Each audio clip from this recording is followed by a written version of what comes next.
I'm Dr. Frita, and today I'm going to talk to you about the medical consequences of getting shot in the back 7 times. 29-year-old Jacob Blake was shot in the back 7 times by the police, and he lived to tell the story. He survived. Ever since that incident, I've been getting many questions. People want to know, number one, how in the world did he survive after sustaining 7 gunshot wounds to the back? And then they really want to know, what does this mean for his life going forward? The medical consequences of getting shot in the back 7 times. I'm Dr. Frita. I am a medical doctor, and I have been triple board certified in nephrology, internal medicine, and pediatrics. Now, of note, I am not Jacob Blake's physician, and I do not have privy to his medical information except for the information that has been shared publicly by his family and by his attorneys. So today, I will explain the medical consequences of getting shot 7 times in the back, and I will use the information that they have provided and break down my explanation into 4 categories. Number 1, the nervous system, specifically the spinal cord injury that leads to paralysis.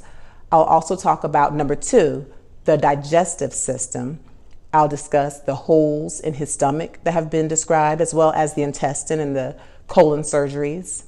Number 3, solid organ injury. I'll talk about the liver and kidney damage that have been described. And number 4, I will discuss the potential mental health consequences after living through such a traumatic event. So let's go. Number 1, the nervous system. The family and the attorneys have described that bullets went through the spinal cord of Jacob Blake, and they said that it left him paralyzed from the waist down. What they are describing is a spinal cord injury, specifically a traumatic spinal cord injury. Now, what is the spinal cord?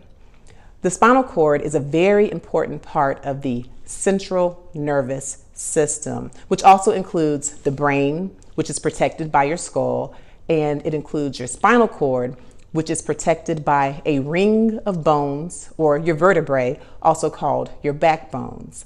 The central nervous system helps to control the activities of your body.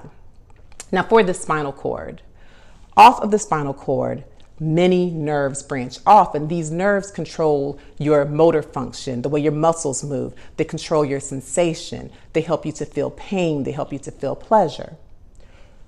If you have a spinal cord injury, especially if it is a complete or a total spinal cord injury, then you lose function at the level of the injury and everywhere below. So as far as Jacob Blake is concerned, it has been described that he is paralyzed from his waist down. That likely means that his spinal cord was injured from the bullet, from the gunshot wound, at the level of his waist, or probably in his lower spinal cord or his lumbar spinal cord. So he would lose function below the waist, meaning he would lose the ability to move his hips, to move his legs, to move his feet, to lose his ankles. If you have paralysis below the waist, you can no longer feel pain, heat, touch below the waist.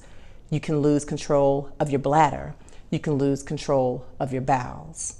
So traumatic spinal cord injury can lead to paralysis below the level of where the injury is.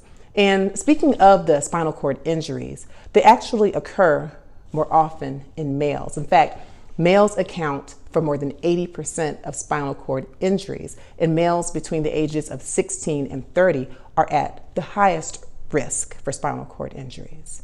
So number 1, nervous system, spinal cord injury, and paralysis. That is one of the consequences that Mr. Blake unfortunately is suffering after being shot in the back. Number 2, the digestive system.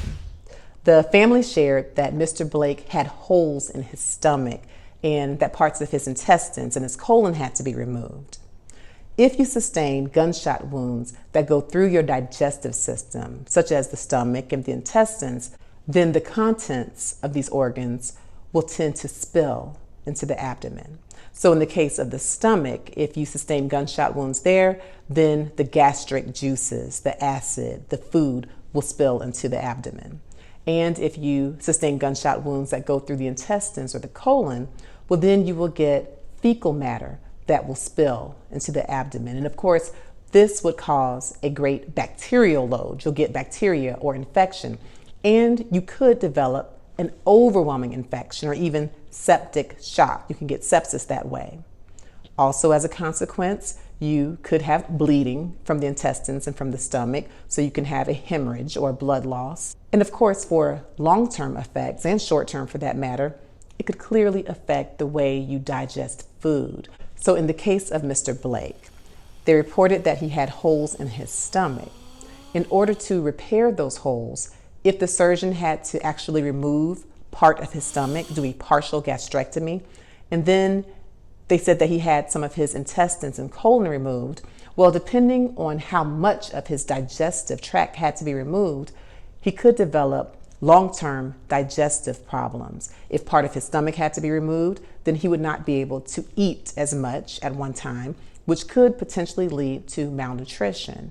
And if he had a lot of his intestines moved, especially the small intestines, he could get something called short gut syndrome, which could lead to long-term malnutrition and maldigestion. So as a consequence of his being shot in the stomach and having to have intestines and colon removed, he may have had, in fact, he likely would have had an excessive blood loss and probably some infection or some sepsis related to the gunshot wounds in the digestive system. Number 3, solid organ injury. It was reported that Mr. Blake had damage to the liver and to the kidney. Now, these are solid organs. There are a couple of different ways that you can get liver and kidney damage after sustaining gunshot wounds through the back. He could have had direct injury to the liver and to the kidney from the gunshot wound, or he could have had indirect or functional injury. So let's talk about direct. If indeed the gunshots actually pierced his liver or one of his kidneys, then he could have had liver laceration, kidney laceration, and he would have had a hemorrhaging or a bleeding out, which could have led to excessive blood loss and a damage to the liver function and the kidney function. He also could have had an acute kidney failure or an acute liver failure.